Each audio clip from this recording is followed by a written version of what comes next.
आपसे ये पूछना चाहूँगा कि शायरी क्या होती है? क्या लोग जहाँ तक समझते हैं, वैसे कई ऐसे आजकल लोग आ रहे हैं।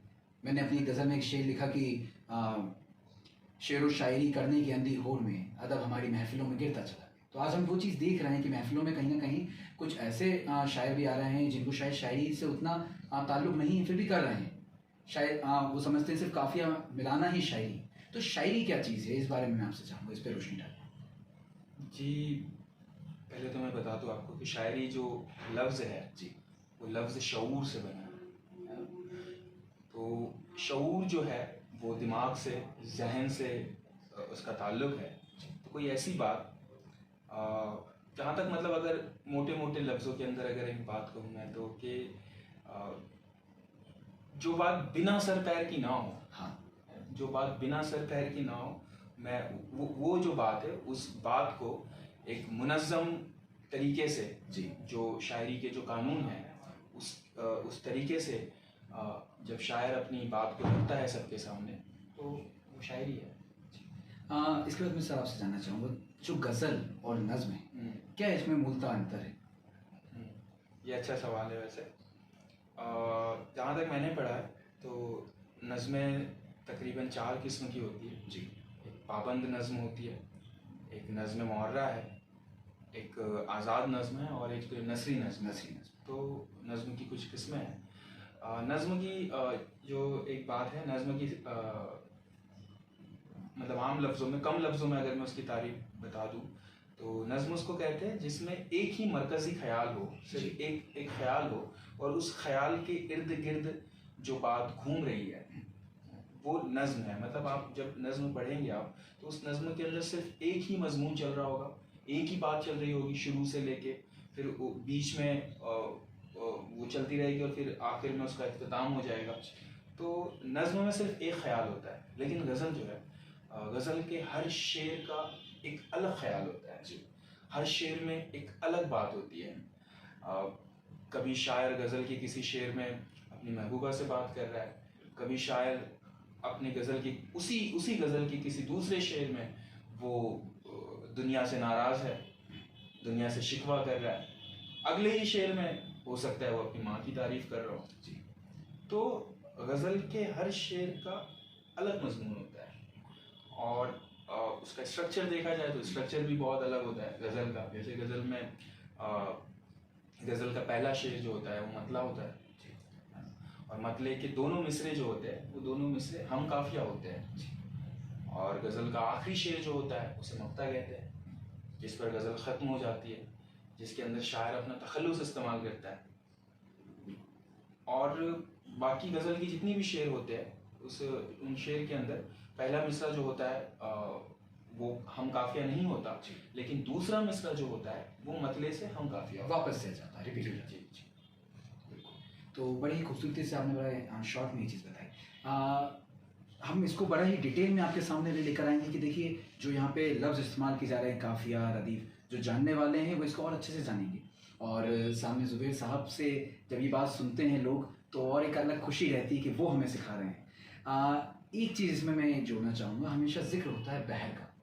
आजकल बड़ी कमी हो गई, लोग समझ नहीं रहे हैं या बिना बहर के। आपने एक जो नज़्म का टाइप बताया वो भी शायद गुलजार साहब का जैसा स्टाइल है कि वो शायद बहर में लिखना इतना ज़्यादा नहीं करते रेफर, कहानी नुमा उनकी कविताएं होती हैं। उसी तरह से गज़ल में भी ये चीज़ आ रही है। तो क्या कहेंगे, बहर क्या होती है और इसको कैसे लोग सुधार सकते हैं? जी देखिए, जैसे मैंने आपको नज़्म के बारे में बताया कि 4 किस्म की जो नज़्म होती है, तो पाबंद नज़्म जो होती है, पाबंद नज़्म में भी बहर का होना ज़रूरी है। उसके बाद में नज़्म मुअर्रा के बारे में मैंने बात की, उसके अंदर भी बहर का होना ज़रूरी है। और मिसरों का एक जैसा होना और मिसरों का हम काफिया होना ये ज़रूरी है पाबंद नज़्म में और नज़्म मुअर्रा में। उसके बाद में अगर आप आज़ाद नज़्म की बात करें तो आज़ाद नज़्म में मिसरे की जो लंबाई है उससे कोई फ़र्क नहीं पड़ता। हो सकता है कोई मिसरा बहुत बड़ा हो और हो सकता है उसका दूसरा मिसरा जो है बहुत छोटा हो।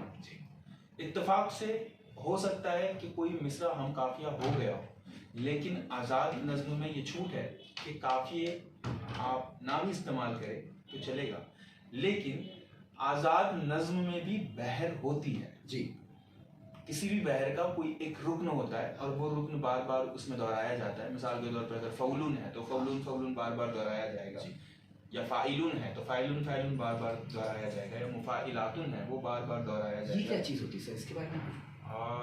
ये वज़न है जी। ये जो जितनी भी बहरें हैं ये इन्हीं वज़न के ऊपर मुनहसर होती है जी। जैसे आप मतलब आप हिंदी में जब इस्तेमाल करते हैं, जैसे कि फौलून है, तो आप हिंदी में उसको जब इस्तेमाल करते हैं तो आप लोग लिखते हैं कि 1 2 2 जी। तो ये जो 1 2 2 है ये असल में फौलून है। मात्राएं कितनी? हाँ, ये जो मात्राएं जो है, तो बहुत सारे मेरे हिंदी के जो दोस्त हैं मैंने देखा है कि वो 1 2 2 ऐसे कुछ लिखते हैं, लेकिन वो जो 1 2 2 जो है ये उसका वज़न है जो आप इस्तेमाल कर रहे हैं, तो उसी वज़न का जो लफ्ज़ है वो फौलून है। अच्छा।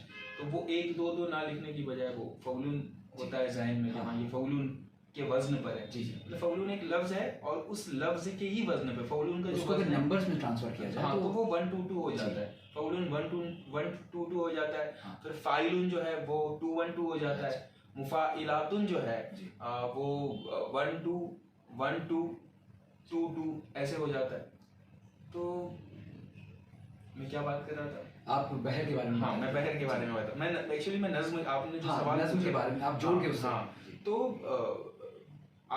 सॉरी पाबंद नज़्म जो है उसके अंदर भी बहर का इस्तेमाल किया जाता है, उसमें काफ़ी भी होते हैं। नज़्म मुअर्रा है उसमें भी बहर का इस्तेमाल किया जाता है, उसमें काफ़िए होते हैं।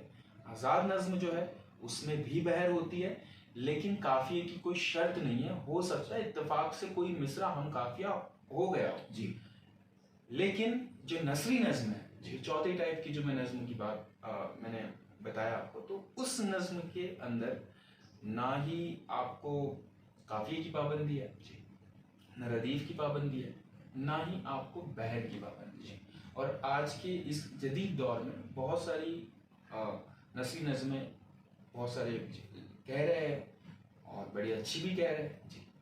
बिल्कुल जी, बड़ी सुंदरता उसमें बांध देती है। मगर सर लेकिन गज़ल, हाँ गज़ल के बारे में आपने कहा कि गज़ल में बहर शर्त है, हाँ है ना, या नहीं, गज़ल में बहर होनी चाहिए या नहीं। जैसे मिसाल के तौर पे बता दो, अभी मुझे ट्रेन से जाना है, हाँ है ना, तो ट्रेन से जाने की मेरी शर्त है कि मुझे टिकट खरीदना होगा, है ना, और उस टिकट की भी शर्त ये है कि वो टिकट कंफर्म होना चाहिए, तभी मुझे सीट मिलेगी, जो अभी तक शायद कंफर्म नहीं हुई। हाँ, तक अभी हम समझ रहे हैं तो सब कंफर्म हो गई है। अच्छा, चलिए बहुत।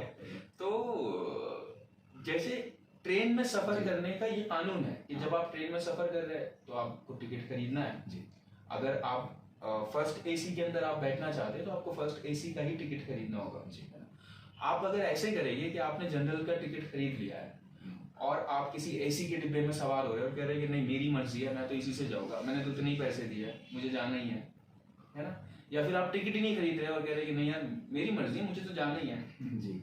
तो ऐसा नहीं होता है। जब आप ट्रेन का सफर कर रहे हैं तो आपके ऊपर ट्रेन के जो रूल्स है, जो कानून है, वो आप अप्लाई हो गया, लागू होंगे। तो जब आप गजल कहेंगे जी तो आपके ऊपर गजल के जो रूल्स है वो अप्लाई होंगे जी, आपको गजल के कानून मानने होंगे। बिल्कुल। अब गजल का कानून यही है कि भाई वो बहर में हो, उसका पहला मिसरा जिस बहर में है उसका आखिरी मिसरा भी उसी बहर में हो। बिल्कुल।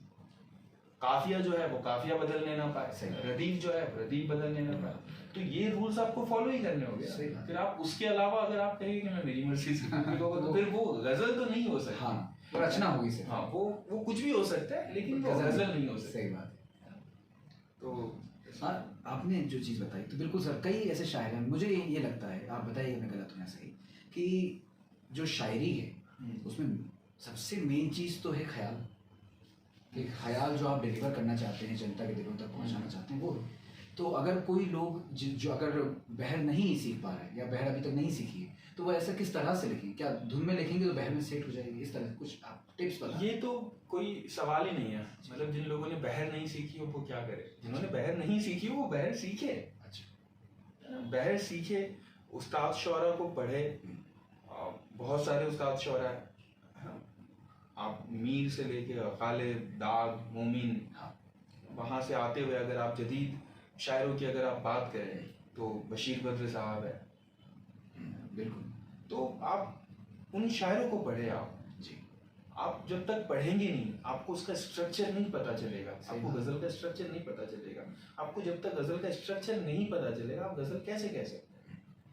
लेकिन अगर आप, मैं किसी के कहने पर मैं वो नहीं कह रहा जी, हूँ, आप बिल्कुल। चाहे तो आप कहें, आप नसरी नज़्म कहें, हाँ सही आप नसरी नज़्म कहें, लेकिन अगर आपको गजल कहनी है तो आपको गजल के रूल्स फॉलो करने होंगे। बहर सीखनी से बहर सीखनी होगी, सीख सकते हैं ना, कोई इतना मुश्किल काम नहीं मुश्किल है, काम बहुत है। आसान है। और शायरी तो बहुत ही दिल का काम है। जी जी। सही। सर एक चीज़ मैं आपसे जानना चाहूँगा कि आपके जीवन में किन शायरों ने बहुत ज़्यादा उनका योगदान रहा जो आपके बड़े फेवरेट हैं, जिनसे आपने बहुत कुछ सीखा? ये मैं कई बार कई इंटरव्यू में बोल चुका हूँ कि मैं जितना बशीर बद्र साहब से मुतासिर हुआ हूँ, मैं उतना किसी शायर से इतना मुतासिर नहीं हुआ। तो समझ लीजिए कि मैं उन्हीं से इंस्पायर बहुत ज़्यादा। बशीर बद्र साहब से आप इंस्पायर हैं और भोपाल आपका बहुत कम होता है ना? और ऐसा नहीं है, मैं तकरीबन कुछ 3-4 साल पहले यहाँ पर आया था, लेकिन फिर मैंने मिलना भी चाहा था, लेकिन किसी मजबूरी की वजह से मैं उनसे नहीं मिल पाया। फिर उसके बाद इस बार भी मैंने सोचा था कि मैं उनसे मिलूं, लेकिन इस बार भी कुछ ऐसा उधर से मामला आ गया कि मैं मिल नहीं पाया। बिल्कुल, अभी तो उनकी बड़ी तबीयत भी जो है बहुत नासाज है। क्या एक संदेश रहेगा उनके लिए आपका, और जो बच्चे अब नए सीख रहे हैं बशीर बद्र साहब से रिलेट करते हुए, अगर आप एक मैसेज देना चाहें क्या है? बशीर बद्र साहब तो मतलब मेरे हीरो रहे, तो मैं हमेशा उनके लिए दुआ करूँगा, अल्लाह उनको सेहत दे, तंदुरुस्ती दे, और उन्होंने जो शेर कहे हैं, उन्होंने जो गज़लें गई है, वो हर नौजवान को मुतासिर करती है, और वो एक मशल की तरह, रोशनी की तरह हमें रास्ता दिखाती है। तो मैं क्या उन्हें मैसेज दूँगा, मैं सिर्फ उन्हें दुआ दे सकता हूँ। बहुत खूबसूरत, बहुत ही खूबसूरत सर, बहुत खूबसूरत। तो ये अभी आपने सुना, इस इंटरव्यू के आखिरी क्षणों में जो माहौल था वो थोड़ा गमगीन भी हो गया। हम सभी बशीर बद्र साहब से बहुत मोहब्बत करते हैं। उनकी तबीयत इस वक्त नासाज है। आज ज़ुबैर साहब भोपाल आए हुए थे, मेरी इनसे मुलाकात हुई, बड़ा ही खूबसूरत मुशायरा हुआ, उसमें मुझे भी शामिल होने का मौका मिला। मेरी खुशनसीबी है सर, आपसे मुलाकात मेरी हुई, और इसी तरह से मुलाकात आगे भी होती रहेगी, इस चीज़ की मैं दुआ करता हूँ। बहुत शुक्रिया। Drop a like, leave a comment, and don't forget to subscribe. Thanks for watching.